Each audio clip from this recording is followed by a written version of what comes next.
Assalamualaikum warahmatullahi wabarakatuh. Teman-teman, realitas perubahan iklim terdampak ada 4 sungai mengering, sungai besar di dunia, yaitu Sungai Ciliwung, Sungai Efrat, Sungai Amazon, dan Sungai Doubs. Untuk kejelasan lebih lanjut, mari kita ikuti uraian berikut ini. Dampak kekeringan ini apakah lebih parah dari tahun yang lalu atau lebih parah untuk yang tahun ini? Sungai Ciliwung, sungai yang memiliki panjang aliran utama sekitar 120 km ini, termasuk sungai terpenting, terutama karena melalui wilayah ibu kota DKI Jakarta. Nah, teman-teman, hulu Sungai Ciliwung ini berada di dataran tinggi yang terletak di perbatasan Kabupaten Bogor dan Kabupaten Cianjur, atau tepatnya di mata air Gunung Gede, Gunung Pangrango, dan Telaga Saat. Wilayah yang dilintasi Ciliwung adalah Kabupaten Bogor, Kota Bogor, Kota Depok, dan bermuara di pantai utara DKI Jakarta. Nah, teman-teman, kemarau berkepanjangan ini telah membuat debit air Sungai Ciliwung mengering. Bahkan debit air di Bendung Katulampa yang digunakan sebagai pos pemantau ketinggian air di Sungai Ciliwung pernah menyentuh titik terendah, yakni 0 cm pada Juli dan Agustus tahun lalu. Nah, teman-teman, perkembangan Sungai Ciliwung untuk saat ini memang dikatakan terjadi perubahan yang signifikan. Kekeringan ini bukan hanya dilalui untuk di Indonesia, namun terdampak di negara-negara di muka bumi yang lain. Sungai Efrat, sungai yang terkenal di dunia ini juga terdampak kekeringan, teman-teman. Perubahan iklim telah berdampak buruk bagi masyarakat di seluruh dunia. Karena peristiwa cuaca ekstrim seperti kekeringan berdampak pada cara hidup manusia dan di Asia Barat. Sungai Efrat dilaporkan terus mengalami penurunan, teman-teman, penurunan debit air yang parah. Sungai Efrat mengalir melalui Suriah, Turki, dan Irak. Sementara cekungan Sungai Efrat melayani Yordania, Irak, Arab Saudi, Suriah, dan Turki.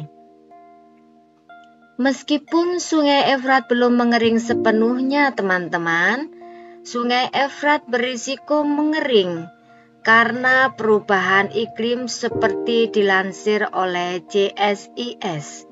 Sungai Efrat dan Tigris yang digunakan oleh masyarakat sekitar untuk air minum, bercocok tanam, beternak, dan lainnya telah menurun hingga hampir setengah dari aliran rata-rata tahunan selama tahun-tahun kering. Kementerian Sumber Daya Air Irak telah mengeluarkan peringatan bahwa Sungai Tigris, Efrat berisiko mengalami kekeringan pada tahun 2040. Nah, teman-teman, luar biasa ya dampak kekeringan ini. Laporan ini seperti dilansir Green Matters menyalahkan penurunan permukaan air dan kekeringan yang disebabkan oleh perubahan iklim. Nah, perubahan iklim ini amat menyengsarakan bagi komunitas kehidupan di dunia, teman-teman. Bukan hanya komunitas di kehidupan sungai, laut, bahkan hutan juga akan terpedaya oleh kekeringan ini. Ketika kekeringan melanda, komunitas lingkungan sekitar akan memberi dampak negatif pada kehidupan manusia. Selanjutnya adalah Sungai Amazon. Kekeringan dan gelombang panas juga telah membuat sungai dan anak sungai di Amazon mengering. Hal ini telah berdampak pada matinya ratusan lumba-lumba yang hidup di Sungai Amazon. Dan ikan-ikan juga dilaporkan mati. Padahal merupakan sumber penghidupan masyarakat adat organisasi yang mewakili 63 suku di Amazon melaporkan bahwa air sungai Amazon juga mulai berlumpur, sehingga anak-anak sungai tidak layak untuk diminum kembali. Atas kondisi ini, APIAM juga telah meminta pemerintah setempat dan global untuk mendeklarasikan keadaan darurat iklim. Wilayah ini juga berada di bawah tekanan fenomena cuaca El Nino, dengan volume curah hujan di Amazon Utara di bagian rata-rata historis, di bawah rata-rata historis, teman-teman. Luar biasa ya perbedaannya. Sungai-sungai yang tidak dapat dilewati telah mempersulit bantuan medis untuk mencapai desa-desa di Amazon, dan hujan diperkirakan tidak akan turun hingga akhir November atau awal Desember, saat sungai-sungai dan populasi ikan biasanya memperbaharui diri. Nah, teman-teman, dampak yang luar biasa terhadap komunitas sungai, yaitu lumba-lumba dan ikan-ikan yang ada di sungai Amazon, amat terpedaya oleh perubahan iklim ini.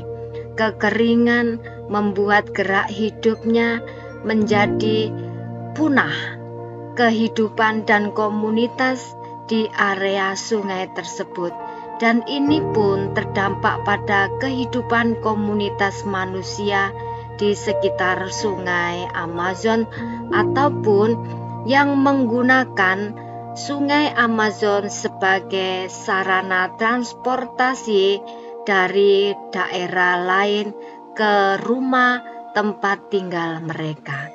Nah, ironis sekali ya, perubahan iklim ini bukan hanya terdampak untuk kehidupan manusia, namun komunitas di sungai, di hutan, ataupun di laut juga akan terdampak.